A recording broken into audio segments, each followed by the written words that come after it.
তেসরা মার্চ সন্দেশখালীতে জনসভা করবে তৃণমূল এবং টার্গেট 1.5 লক্ষ মানুষের জমায়েত করা। সেখানে ব্রাত্য বসু থাকবেন, চন্দ্রিমা ভট্টাচার্যের মতো নেতৃত্ব তারা থাকবেন সেই সভায়। ব্রাত্য বসু, তাপস রায়, চন্দ্রিমা ভট্টাচার্য, পার্থ ভৌমিক, নির্মল ঘোষ। 1 লক্ষ মানুষের জমায়েতের টার্গেট শাসক দলের। সভার প্রস্তুতি খতিয়ে দেখতে কালই সন্দেশখালী যাচ্ছেন ব্রাত্য বসু, পার্থ ভৌমিক, সুজিত বসু। 144 ধারার কারণ দেখিয়ে যেখানে কংগ্রেস, সিপিএম, বিজেপি সন্দেশখালীতে ঢুকতে পারেনি, রামপুরেই তাদেরকে আটকে দেওয়া হয়। 3রা মার্চ সন্দেশখালীতে জনসভা করতে চলেছে তৃণমূল।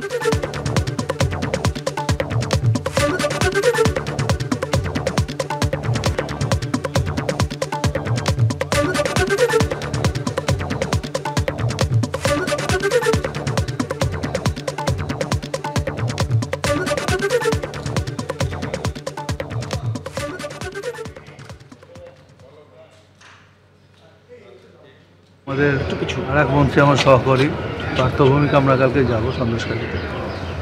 যে জায়গাটা আমাদের 144 নেই সেই জায়গায় যাব, সাহারা বলে একটা জায়গা।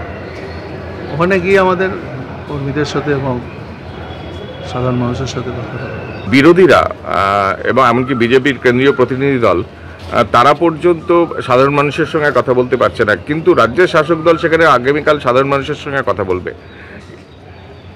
না, বিরোধীরা তো তারা বিচ্ছিন্ন। আমি বলছি বিরোধীরা ওখানে সন্দেশখালীতে আপনারা দেখবেন নির্বাচনের সময় বিরোধীদের ওখানে কোনো তেমনভাবে গুরুত্ব নেই। আর বিরোধীরা এটাকে শোনেন, আমি একটা কথা বলি, একটা সমস্যা ওখানে হয়েছে, এটা আমরাও বুঝতে পারছি এবং মানুষ যখন বলছে নিশ্চয়ই কিছু হয়েছে।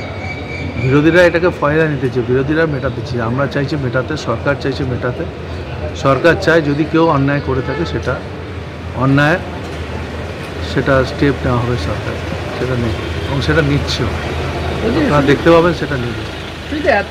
এবং আমরা বলেছি 3 তারিখে একটা বড় সভা করে সন্দেশখালীর মানুষের কাছে, সন্দেশখালী অঞ্চলের মানুষের কাছে আমরা সঠিকটা কি সেটা প্রকাশ করব। এবং আগামীকাল সন্দেশখালী থেকে 1,500 মানুষকে নিয়ে এই পার্থ ভৌমিক আর সুজিত বোস, পার্থ বসুরা আসবেন আমাদের শেহারা বাজারের কাছে, শেহারা খেয়াঘাটের কাছে, সন্দেশখালী অপোজিট পারে নেয়ার থানা। সেখানে ওই সন্দেশখালীর মানুষের কি সমস্যা আছে, কেন এই কারণে ঘটছে, সেগুলো জানার চেষ্টা হবে। কর্মীদের নিয়েই হবে এবং সাধারণ মানুষের কথা শোনা হবে, সবার মতোই হবে। 144 ধারার বাইরে শেহারা রাধানগর গ্রাম পঞ্চায়েত, নেয়ার থানা। ভয় দেখানোর জন্য যাচ্ছে আর কি, যে মহিলারা মুখ খুলেছে তারা যেন মুখ না খুলতে পারে সেই জন্য ভয় দেখানোর জন্য যাচ্ছে। মোদ্দা কথা হচ্ছে শুধু মহিলাদের উপর অত্যাচার হয়েছে তা তো না। আপনারা ক্যামেরা নিয়ে যান না, একরের পর একর জমি দেখুন ভেরি হয়ে গেছে। জমি তো আদিবাসীদের, কাগজ তো তাই বলছে। তাহলে সেই আদিবাসীরা ভাঙা বাড়িতে থাকে কেন?